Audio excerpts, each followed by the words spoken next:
I don't have to do nothing but stay black and die.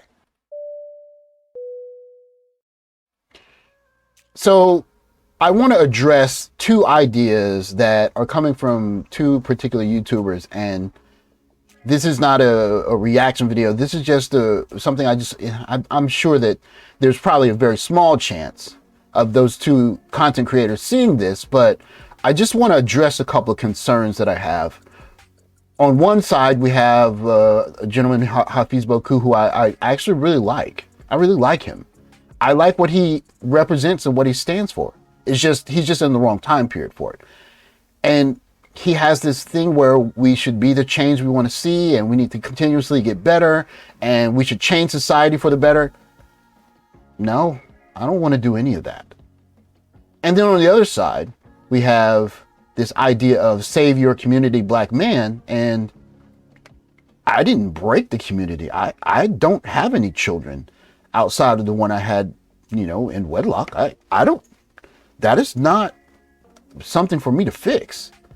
And so this idea that I need to save society or fix society, or I need to save the black community.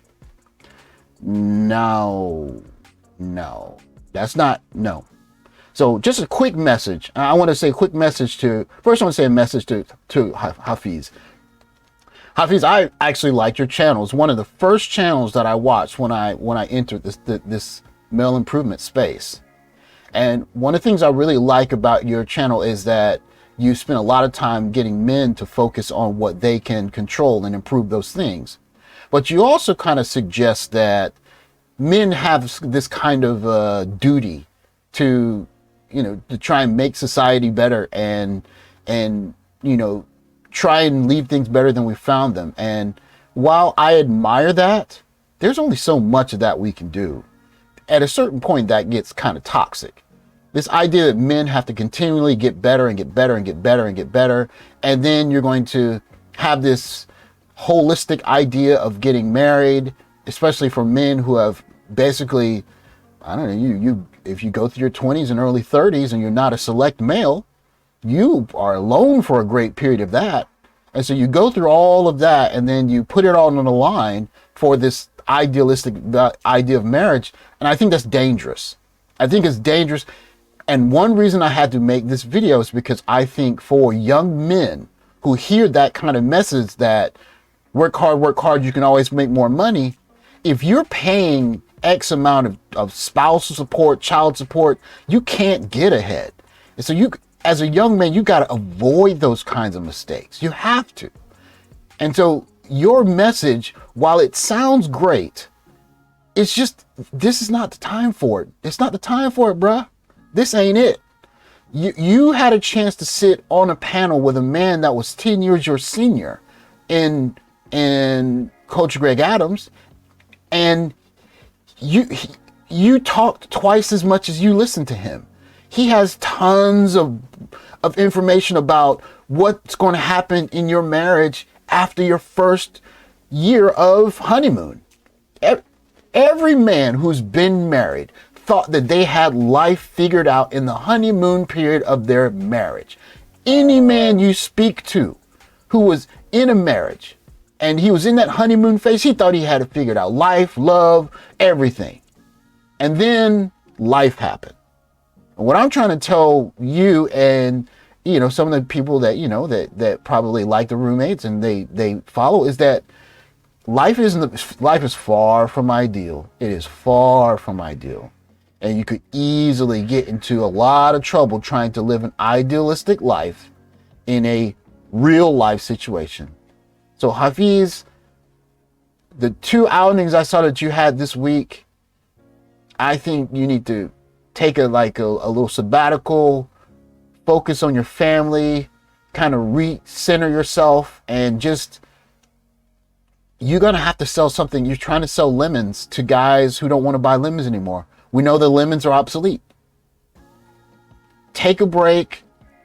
Do something, man, because you had a pretty rough week, dog. Like, you need to take a step back and chill for a little bit, because your two experiences, especially at Pearly Things, that's not the Hafiz that I found on Roommates a year and a half, 2 years ago. And I want to see you succeed, dog. I want to see you do well. I'm not even trying to like come at you and diss at you or nothing like that. But dog, you got to take a step back and recalibrate, my man. And I also want to say to Courtney Michelle, I don't know what your motivations are, okay?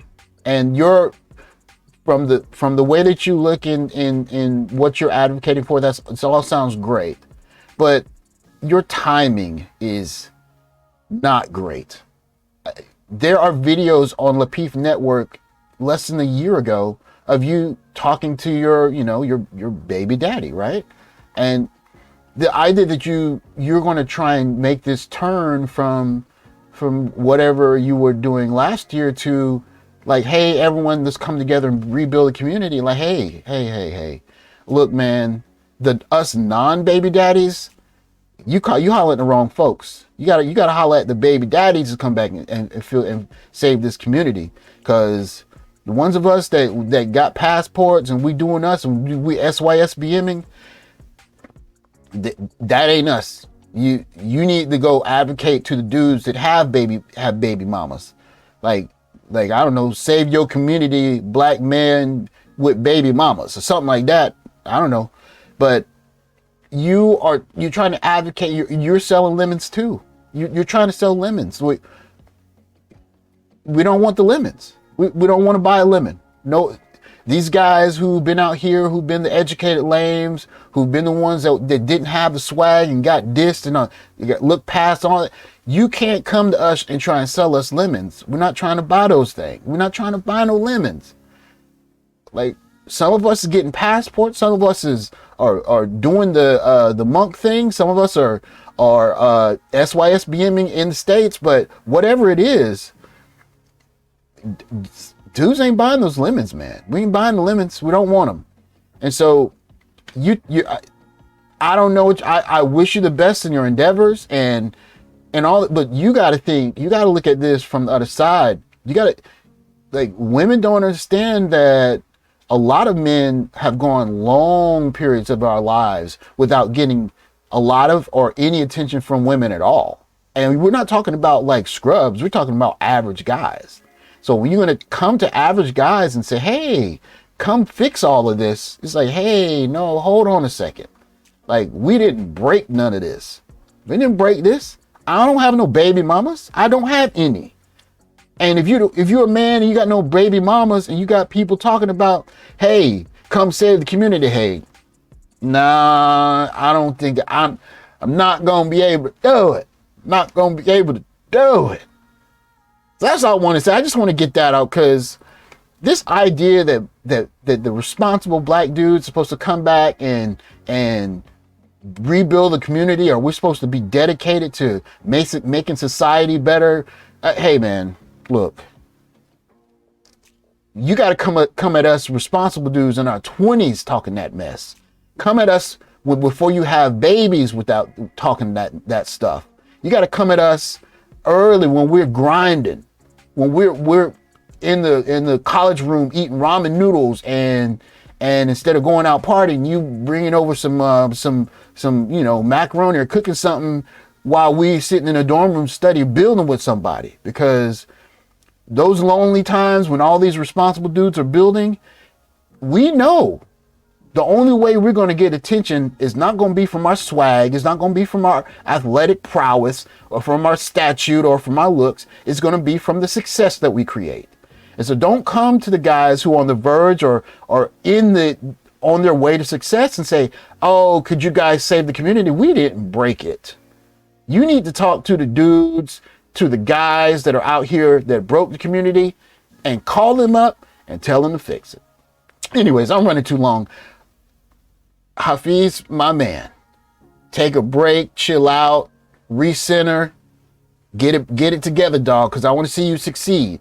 And Courtney, you don't see this SYCM, Save Your Community Black Men. You don't see it from outside of the perspective. You don't see it. You just don't see it. And until you do, you're not going to understand why it's not going to work. Anyways, that's all I got for you guys. I'll holler at you later.